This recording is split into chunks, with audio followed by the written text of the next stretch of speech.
तू या मुलीशी लग्न का केलंस? का म्हणजे? मी दूधखोरी नाहीये आर्यन. तुझं खरंच या मुलीवर प्रेम आहे? हो, नाहीये माझं प्रेम अमृतावर. अमृता पळून गेल्याचं कळल्यानंतर वामनदादा अख्खी रात्र तिला शोधत होते. तुम्ही पोहोचण्याच्या आधी थोडाफार मी तिकडे पोहोचले होते. असं काहीतरी होणार याची कल्पना सुद्धा नव्हती आम्हाला. मला जेव्हा हे कळलं होतं तेव्हा मी लगेच तुम्हाला फोन केला होता. पण तुम्ही फोन ठेवून दिलात. तुम्ही कामात होतात. मी तरी काय करणार? आम्ही काय करणार होतो तुम्ही तरी सांगा.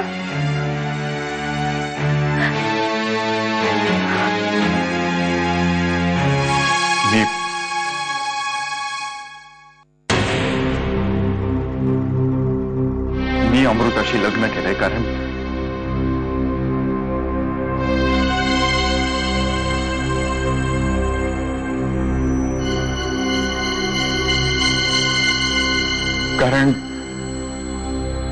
अमृतावर माझा खूप जीव आहे मम्मा. तिच्याशी माझं जे नातं आहे त्यासाठी प्रेम हा खूप छोटा शब्द आहे मम्मा. तू जे काय सांगतोय ते सगळं खरं असेल तर ठीक आहे. पण तू जर का हे सगळं सुडाच्या भावनेने करत असशील तर ते योग्य नाहीये. एवढंच सांगायचं होतं. मी नाही जगू शकत तिच्याशिवाय.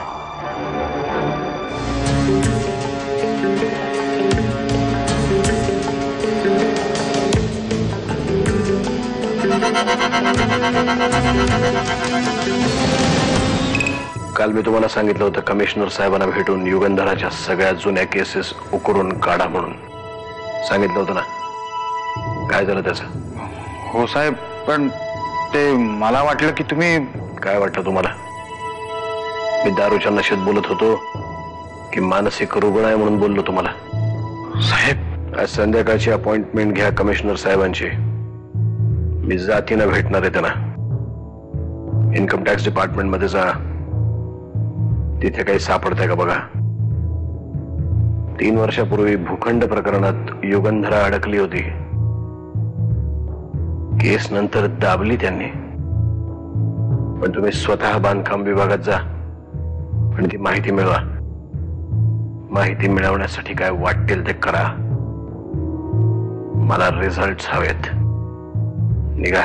खरं सांगू, आज कितीतरी दिवसांनी मला अगदी मनापासून आनंद झाला आणि तो फक्त तुझ्यामुळे. खरंच तुझ्या याने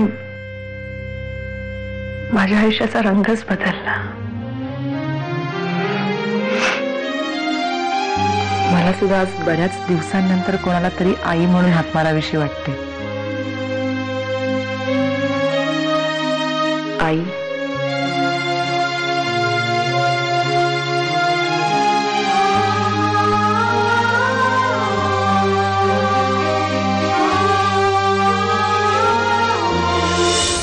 वामन, केवळ एका आईच्या पोटी जन्माला आलो म्हणून तू वाचलास.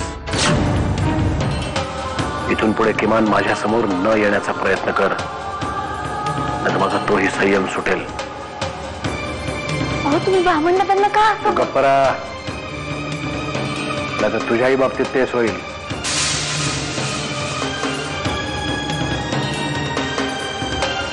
गोड गोड बोलून तू माझा गळा कापलायस वामन. काय? तेव्हा तुला कधीही क्षमा करणार नाही मी.